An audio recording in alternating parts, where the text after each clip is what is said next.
The trade war between the U.S. and Canada is being brokered through a war of words. U.S. President Donald Trump spoke to Congress on Tuesday night. In the speech, he signaled that an end to the tariffs was still far off. But we need Mexico and Canada to do much more than they've done, and they have to stop the fentanyl and drugs pouring into the USA. They're going to stop it. Earlier that same day, Prime Minister Justin Trudeau spoke at a press conference, and he had some harsh words for Trump. Now, it's not in my habit to agree with the Wall Street Journal, but Donald, they point out that even though you're a very smart guy, this is a very dumb thing to do. The two leaders talked over a call on Wednesday, with Trudeau trying to find a resolution to tariffs that are already having an impact on Canada and threaten to harm both economies if they remain in place. So today, we're talking to Nathan VanderKlippe. He's an international correspondent for The Globe and has been covering the Trump administration. He'll tell us what happened on that call between the two leaders, which officials are working behind the scenes, and whether there are any ways to de-escalate this trade war. I'm Menaka Raman-Wilms, and this is The Decibel from The Globe and Mail. Nathan, thanks so much for being back on the show. Thanks for having me. So you and I are talking Wednesday around 4:30 p.m. Toronto time. It's been another busy day on the tariff file, and it all started today with news of a call between Trump and Trudeau. What happened on that call, Nathan? Well, we know it was about a 50-minute call. We know they discussed these tariffs that are now been in place, 25% tariffs on just about everything except for energy resources from Canada, which are at 10%. And we know that there's been some attempt to try to limit the impact of those tariffs. Actually, Trump, in his speech to Congress on Tuesday night, indicated that he had spoken with the big three automakers in the United States. And he said that, they'd had a beautiful conversation and that the auto manufacturers are so excited and preparing to build massive automobile plants in the United States, et cetera, et cetera. Spoke to the majors today, all three, the top people, and they're so excited. In fact, already numerous car companies have announced that they will be building massive automobile plants in America. But as it turns out, what they were also doing was that they were seeking an exemption from these 25% tariffs, because we know that auto parts move back and forth between all three countries, between Mexico, the United States, and Canada. They can traverse those borders many times. This is all old hat to us all now. But in a 25% tariff world, that starts to be meaningful. And so what we heard today was that the United States is prepared to make an exemption on that. That was clearly one of the elements that came out of this phone call. The other element that seems to come out of this phone call is marching orders, a delegation to Howard Lutnik, the U.S. Commerce Secretary on the U.S. side, and to Dominic LeBlanc on the Canadian side to have further discussions on what can be done on tariffs. Yeah, and Lutnick, as you mentioned, is, of course, the Commerce Secretary in the States. Dominic LeBlanc is our finance minister, amongst other things. So both government officials talking to each other. Let's linger on this point of the call and what actually happened on this call for a moment, Nathan. How did each side, so the Canadians and then the Americans, how did they characterize that call between Trump and Trudeau? Well, we don't have a great sense of what the Canadian response is to this. Unsurprisingly, we've heard more on the U.S. side. Donald Trump went on to Truth Social, and he initially gave an indication that nothing has convinced me that fentanyl flows into the United States has stopped, which of course has been the pretext for these tariffs. He said the call ended in a, quote, somewhat friendly manner. And then Trump took a few shots directly at the Canadian Prime Minister, saying Mr. Trudeau was unable to tell me when the Canadian election is taking place, which made me curious, like, what's going on here. I then realized he's trying to use this issue to stay in power. Good luck, Justin, which indicates a complete misreading of how things work. I mean, Justin Trudeau has pledged to step down. He can't know the date of the next election because that's not fixed. And in a parliamentary system, it can be called at any point in time. So that seems to me to have been a truthful answer on his part. But then Trump actually came back again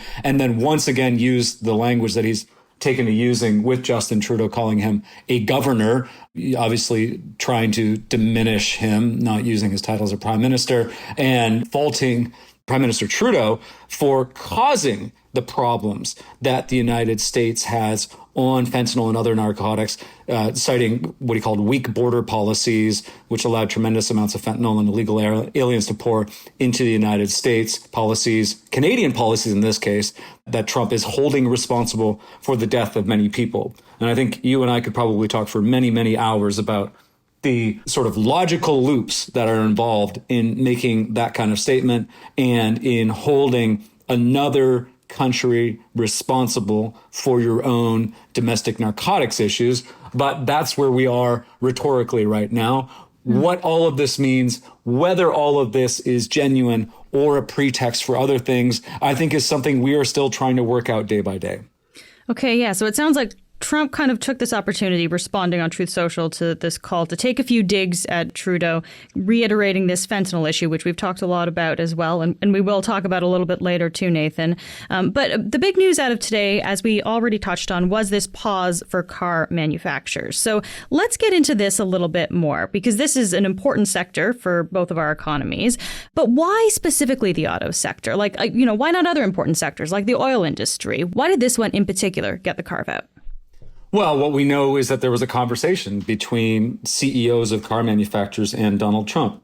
And presumably they made the case that these tariffs will cause all sorts of problems. And those problems could range from considerable increases in the price of vehicles. We've heard estimates from U.S. analysts that the price of new vehicles sold in the United States could go up by $8,000 for a pickup truck and more as you go into sort of full-size SUVs and electric vehicles. I mean, you could see something like $10,000 to $12,000 increases in the price of a single vehicle.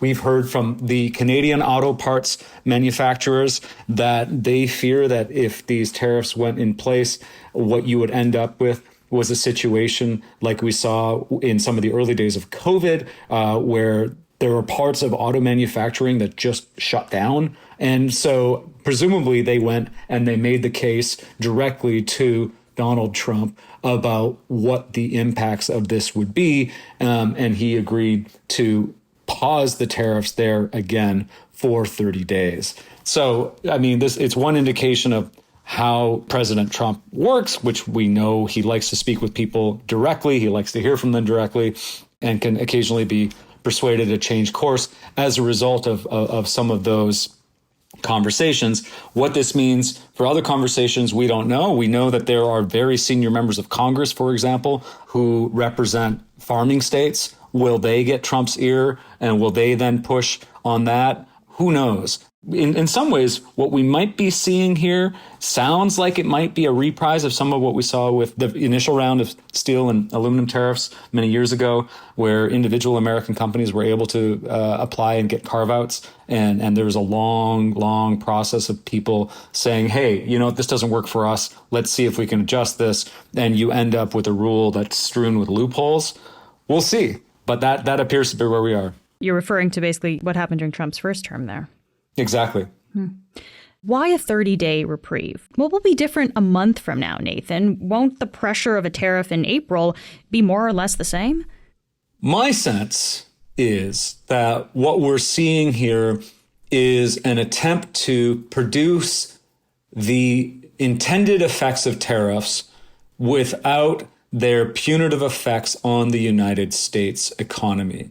And so if you're an automaker and you are looking at the next 4 years and you're looking at the potential of having to fight every single month for another 30-day reprieve, you might not be paying those tariffs, but you might also be thinking very differently about where you place some of your manufacturing and other capacity in the future so that you don't have to worry about any of this. And so that might be the logic, that this imminent threat of tariffs, a threat that was for automakers and everyone else made real this week, could be enough to prompt action, but that in terms of having sort of regular delays, it could also allow them and American consumers to escape the immediate punitive effects. Whether this works, who knows? How effective as a motivating factor is a tariff that is repeatedly paused?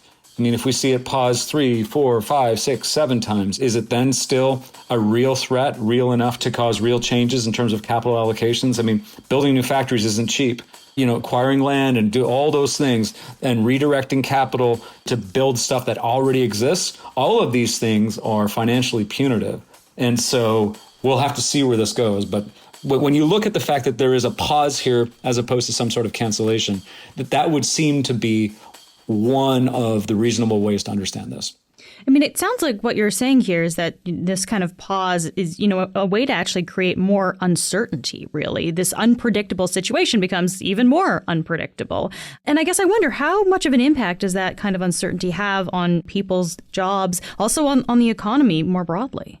Well, presumably fairly widespread. I mean, one of the things that we have heard from effectively time immemorial from the business sector is that businesses like stability. They like stability in all sorts of things. I mean, even if you don't like a rule, if you know that's the rule, you can find a way to work around it, work within it, live within it, structure your business around it. If you don't know what the rule is going to be, it makes everything very difficult. That said, I imagine the response from the White House would be, well, there's only uncertainty here if you're dealing with trade.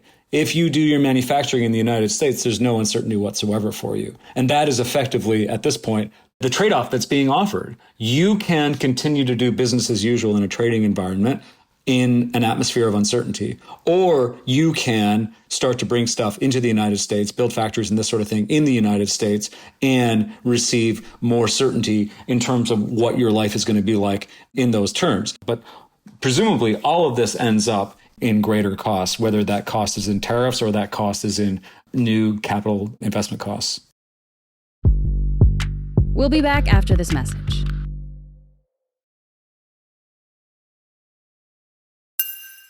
So Nathan, a little bit earlier when we were talking, you mentioned how some of these conversations between the U.S. and Canada are happening between Howard Lutnik on the American side, Commerce Secretary, and Dominic LeBlanc on the Canadian side, our finance minister there. I want to ask you a bit more about Lutnik because we've been hearing a lot from him in recent days. Can you tell me a little bit more about the U.S. Commerce Secretary? Yeah, he's from New York. He built his career and his fortune in bond trading. And I think most notably for most people thinking about him, his company, Cantor Fitzgerald, was based on some of the upper floors of one of the World Trade Center towers, the North Tower. And when that tower fell on September 11th, he lost 650 employees, including his brother. He, in fact, was supposed to be there, famously was not there because he was dropping his child off for his kid's first day of kindergarten. But clearly somebody who is kind of woven in with the fabric of New York City, which, of course, is also the city that produced Donald Trump. And I think importantly, shares a lot of Donald Trump's views in terms of the need for a new kind of more protectionist approach to the economy, to trade and other things. So Lutnick has been very close with Donald Trump through this election cycle and into the campaign and into the early days of his return to the presidency. Lutnick was co-chair of Donald Trump's transition team. He's also been placed, in addition to his duties as Commerce Secretary, has been placed in charge of the U.S. Trade Representative's office. And that USTR office is a really critical one because they are the ones who do all of the technical work towards laying the foundation for other tariffs. And we have to remember, we're talking right now about this 25% tariff, which appears to be negotiable. But we are also looking at the potential for a great deal of other forms of tariffs that come April 2. Donald Trump has talked about reciprocal tariffs, which are meant to be aimed more broadly, I think, at more countries. And so there's a lot going on, and Howard Lutnik is formally at the heart of that. I think probably embedded in your question is another question, which is who actually speaks for the White House on tariffs? And that's an interesting one. Yeah, this is an interesting point because we've seen Lutnik kind of contradict some things that Trump says, right? So like, for example, Wednesday, he was talking to Bloomberg Television. He's saying that, quote, Mexico and Canada are trying their best when it's coming to this situation. So not 100% of all products and not none, somewhere in the middle, because I think Mexico and Canada are trying their best, and let's see where we end up. Very different than things that Trump has said, even when we look at his speech on Tuesday night, right? So how are these messages so different? And who do we believe? I think that's the biggest question and the most important question, because if we've seen Donald Trump with a much more bombastic approach, which is to be expected, a much more often pejorative and insulting approach, which is kind of the way he does politics and the rhetoric he prefers. Howard Lutnik has sort of presented himself more as the voice of reason. We can get stuff done. But if you listen to him, every time he says something, he couches it in, but it's the president's decision, because I think he knows that whatever he says, it could potentially be overruled by Donald Trump. But I think what we're seeing is even inside of the people that Donald Trump has chosen for their loyalty to him to be in his cabinet, there are divergent views on what's the best approach here. There are divergent views in Congress as well. I mean, in his first term, when he at one point thought about scrapping NAFTA and then went to renegotiate it, some of the strongest backing for North American free trade came from within Congress. We had hundreds and hundreds of representatives signing their names to letters, and we had dozens of senators signing their names to letters in support of free trade. Some of that has changed, but nonetheless, I mean, there are differences of opinion, and there are differences of opinion inside Trump's own inner circle. One of those major differences, I think, is on what the best approach is, whether there needs to be a rules-based response here. And that's kind of what we might be seeing come April 2 with some of the stuff that's coming out of the U.S. Trade Representative's office, looking at the boundaries of current agreements, looking at international laws and norms and how the U.S. can position itself to create tariffs in those areas, and the lawless, freewheeling imposition of executive power, which is how Donald Trump prefers to govern. And so there are differences in objectives, and there are differences in style and approach as well. That's an interesting distinction to make there, Nathan. I want to just mention one other thing that we've heard from Lutnick as well when we're talking about the rhetoric that, he's using compared to what Trump is using. But Lutnick has been very consistent in saying that the situation we're in is a drug war and not a trade war. Of course, in Canada, we're seeing this as a trade war. We know the amount of fentanyl that crosses our border into the U.S. is minuscule, right? Even Trudeau has said himself that doesn't seem to be the issue. So why is Lutnick consistently pushing that distinction that this is a drug war? Well, one reason could be it hews more closely to the formal legal grounds for doing these things, the notion that there is a form of national emergency that prompts the use of these tariffs to protect the national security of the United States. And that's loosely the logic under which these tariffs are being imposed. And so if you stick with that language, it's fentanyl, then you end up with sort of a formal grounds under which to put these tariffs in place. But we'll see. I mean, there's also been a tremendous amount of rhetoric suggesting that these could be temporary. We've heard that even from senior people in Congress like Ted Cruz, suggesting he was hopeful that these tariffs would go away soon. But this has been another of the most perplexing questions all the way through, which is, to what degree are these tariffs related to a specific policy objective, that being drugs, fentanyl, and other things in the United States, and immigration, illegal immigration, migration? And to what degree is that a pretext for something else? And to this date, I'm not sure we entirely have a clear answer. You'll remember when we came right down to the wire 30 some days ago with the first time we thought these tariffs were going to come in place, when there was that first reprieve. On the day that was supposed to happen, before that was supposed to happen, you had a number of very kind of senior White House advisors quickly coming out to speak to cable news outlets saying, hey, listen, let's not be dumb. This isn't a trade war. This is a drug war. This is about fentanyl. So inside the White House, that appears to be the view, that there is an issue here centered on fentanyl and migration. And if those things can be resolved to the satisfaction, perhaps there's some latitude to rethink what tariffs are. Now, the most important question, the only question really, is to what degree is that argument persuasive to Donald Trump? And that's a question that we, I think, may well be still in the process of answering several years from now. Yeah, there doesn't seem to be a clear path forward to this kind of resolution here, right? And it's hard to see this always as a negotiation because it's not like Canada is coming to Lutnick or to the U.S. to ask for policy concessions from them, right? It's very one-sided, the U.S. asking for Canada to change its border security, to do these things. But as a negotiation, you'd usually have concessions from both sides. That's not what this is. Or even if it's a very one-sided negotiation, you would expect one side to be clear-ish in terms of what it actually wants to get out of things. I spoke with the head of the Canadian Border Services Agency on Sunday, and she told me, I asked her, well, is it clear, like, what could be offered to the United States in order to get some relief from these tariffs? And she just said, no. And I think that's been the issue, is that Canada doesn't really have a sense. I mean, if you actually look at this numerically, I mean, there's vanishing little evidence to suggest that there is a lot of fentanyl flowing from Canada into the United States. I mean, the Customs and Border Patrol in the United States measures seizures based on the border region. And so any seizures that are made within several hundred kilometers of the Canadian border get registered as northern border seizures, even if those are seizures of drugs that came into the United States from Mexico. Wow. And we have very hard evidence to suggest that a not insignificant portion of what is already a very small number of seizures in that northern border region, a decent number of those we know for certain come from seizures that were made of drugs that had a Mexican origin. And so there's very little evidence that there's fentanyl flowing into the United States from Canada in any significant measure. And so at that point, how does Canada respond? Nathan, I'm wondering about possible solutions here. Like on Wednesday, we saw that exemption for the auto sector. Are there other potential off-ramps, I guess, when it comes to this trade war? It was interesting to me to see Donald Trump on Truth Social talking about weak border policies in Canada, blaming those specifically on Justin Trudeau. Does that give Donald Trump the ability to say, when Justin Trudeau is no longer Canada's prime minister, that there's an ability to rethink things?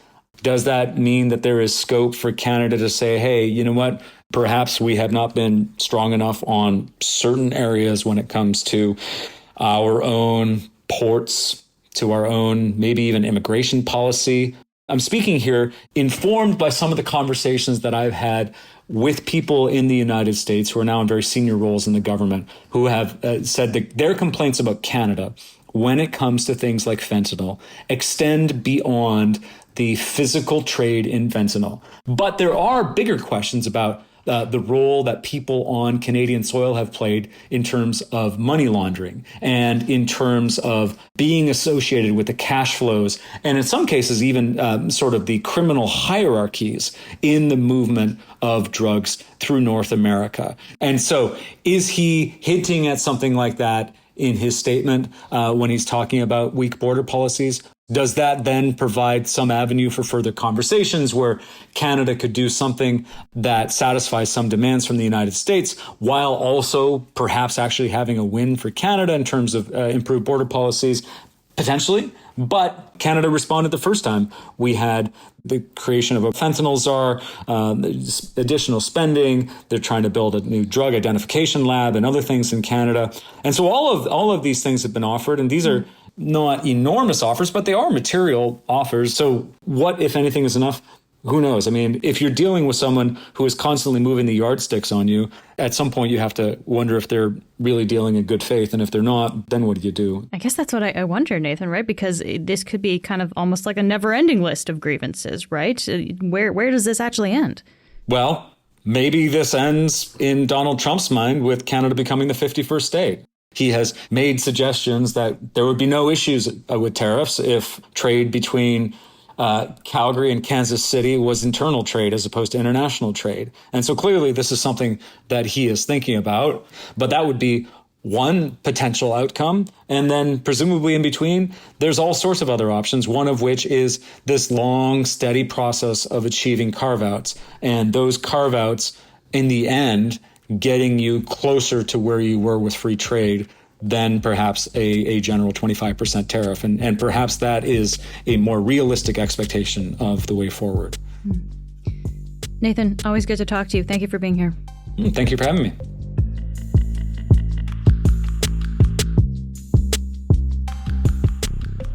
That's it for today. I'm Menaka Raman-Wilms. Our producers are Madeline White, Michal Stein, and Ali Graham. David Crosby edits the show. Adrian Chung is our senior producer, and Matt Frainer is our managing editor. You can subscribe to the Globe and Mail at globeandmail.com/subscribe. Thanks so much for listening.